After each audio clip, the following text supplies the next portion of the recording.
Roberto, first of all, obviously a suggestion yesterday about the World Cup being moved to winter, being played between November and January.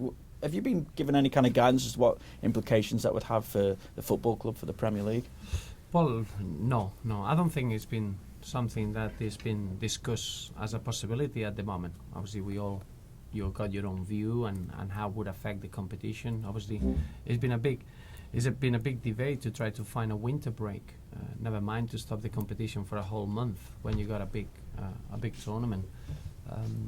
It's hard to find a way that would work. That's the truth. I think we had, for many reasons. I think we had the African Nations Cup competition in the middle of the season, and individually the players that were involved there, they had many problems with that, because you're going into a different climate, you come back from a different approach. I think it was difficult to find players' performances with a little bit of continuity with the club. So I can't see how a player's mentality can be fine of starting the season, then going into a World Cup and coming back and picking where they left it. I find it very difficult to find a way that would work. What are your own feelings on it then, and how do you feel it would affect you were it to happen? Well, as I say, I think it's a difficult situation to find a right solution. I don't think it seems that there will be two competitions within one competition. I think it happens in some South American countries where you got two parts of the season, and the performances of the teams are very, very different. I can't see that work at all. I think that would affect the performances of the teams, and therefore it would affect the competition as a whole. I can't see that being working. Obviously, there's been a big reaction yesterday as well to what Thomas Hitzelsberger had to say. Do you think there's enough work being done within the game to ensure that a present player would be able to be open about the sexuality? I always feel that as a footballer and as a human being, you need to be able to be happy, and that's what I would support as a manager. You want your players to be able to be free and honest, and obviously we back Thomas' decision of being happy as a person and coming out and making the statement that he made, and I think that's important in any walk of life, not just a sport. You need to be able to be yourself, and you need to be able to express what your sexuality is, and in that respect, we back his decision. Does the football environment make it difficult to be yourself, do you feel? Well, it's not just football. I think work in general, when you are competing in your daily work, I think sometimes is the professional, and then there is the human being, and that's not just in football. Sometimes in some workplaces it's harder than others. That human side is allowed to be itself when you're working as a professional. Ideally, and we're talking about ideally, you would love to be able to be yourself and the human being be at the same level than the professional. But it's not just in football. I think there are many walks of life that's not the case. How are you squad-wise?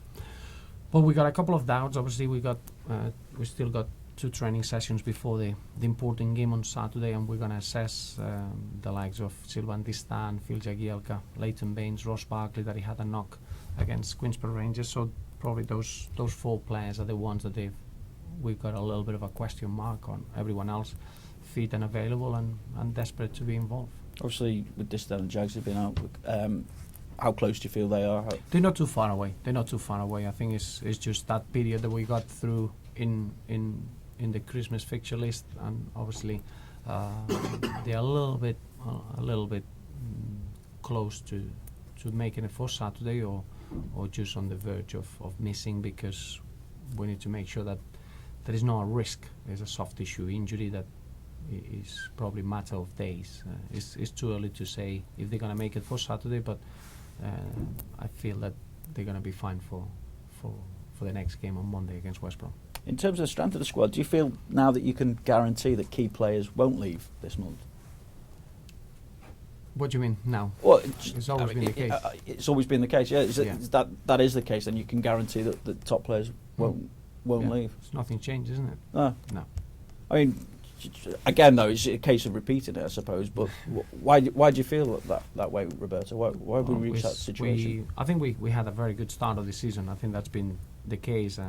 The youngsters, they develop extremely well into important roles in the side, and the senior players, they perform really well. So in January, what we want to do is make sure that we don't lose any of the top performers that we had in the first half of the season, and if anything, as I mentioned very specifically, we want to bring maybe one or two new faces that they could cover an area that maybe we're going to be a little bit weaker in the second half of the season. But bearing in mind that we had 5 games in the space of 14 days and the squad has reacted in a great manner, and the last thing I would like to do is to bring someone that he can dislodge that mentality and that feeling in the dressing room, and that will be probably this window we got something to lose rather than something to gain with adding players for the sake of it. So it's going to be very well measured, but obviously we don't want to lose any of the top performers so far this season.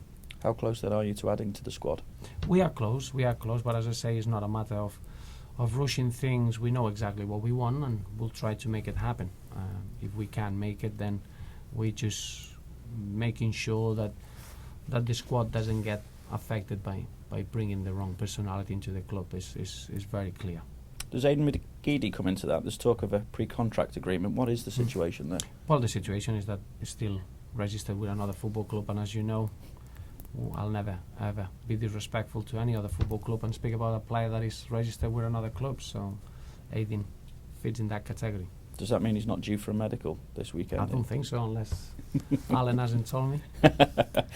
Just with Heitinga as well, is there interest, anything as regards No, nothing's changed with the situation of Johnny or Nicky.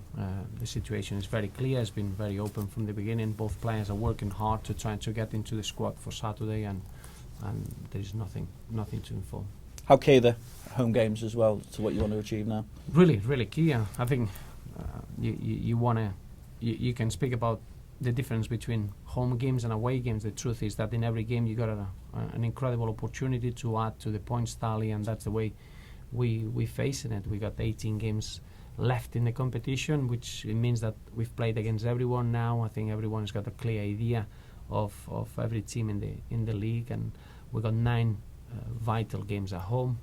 And when I say vital games, is because when you play in your own environment, you want to take that advantage into your performance. So we're really excited about that. The first and the only game in January is on Saturday, and we're going to make sure that we are as good as we can be. Would you say is the biggest threat to what you want to achieve now? Well, in football, the only threat is that you got 2 teams that both want to win in every game they go into, and unfortunately, due to the rules, that can't happen. So probably is trying to reach the same levels that we reached in the first half, and then making sure that we can improve as a team and get stronger. That's the only thing we need to target to. Just a word about your defenders as well, for me, given how few games that they have played at all for Everton, really. How pleased have you been with Antolin and John? Really pleased, because as you mentioned, I think I knew exactly what they could do individually. Antolin, a real experienced footballer with good experience in the British game now. Then at international level, he's done everything. He's played in a World Cup. Well, he's excelled in a World Cup. He's played Copa Libertadores. He's had a big role with a lot of experience. Then in the other side, you got John Stones, a young man with an incredible talent, incredible potential. To see them performing in the manner that they did with such an understanding and responsibility was pleasing. But I think it's just a sign of the squad. You saw Tim Howard, that for me has reached an incredible level this season so far, one of the best goalkeepers in the league. And then Joel comes in and he keeps a clean sheet. And that's probably the strength that we have in the squad, and it's so pleasing to see. How do you deal with John in terms, obviously, he is still young.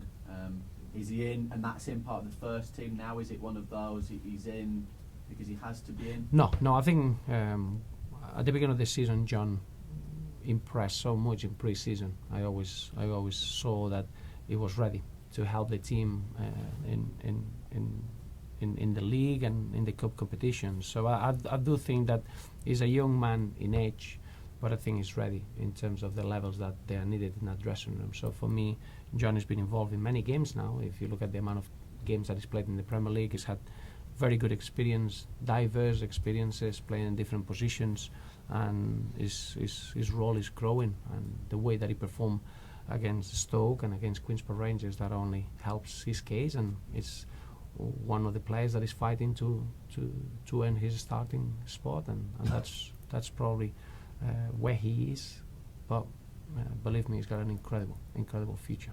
And how much did it help you both that effectively when you were at Wigan you tried to get him there as well? Yes. So you were well aware of him, and I think that gave him perhaps a boost that you'd already wanted him before you came here. Yeah, I always been a big admirer. I think when you see young players coming through and playing football, I think John Stones, the first time that he played for his previous club at Barnsley, straight away he showed that he had an incredible potential and a great future. I was a big admirer of him then, playing right back. I always felt that probably his position is centre half for the way that we want to play, and I think it's grown, it's gone. I said before, in pre-season I was so impressed, and I'm just glad that we can work together, really. And what have you made of Norwich so far? Norwich, I think first and foremost you need to highlight that they got an incredible character. I think it's one of the teams that this season they had to go through real highs and real lows, but they always managed to get ready for the next game and being competitive. They got real good individuals. They've been playing now together for a long time. I think the additions, they bring in something different, and Chris Hutton, he's got a lot of experience, and he gets his sides really well organised, difficult to break down, and it's going to be a tough game on Saturday. And what's Ross's injury? Ross had a knock in his toe, in his right foot, so it's a bit swollen at the moment, but we're hoping that it's going to be fine for the weekend. Thank you. Okay, guys. Thanks, Roberto. Thank you. So good.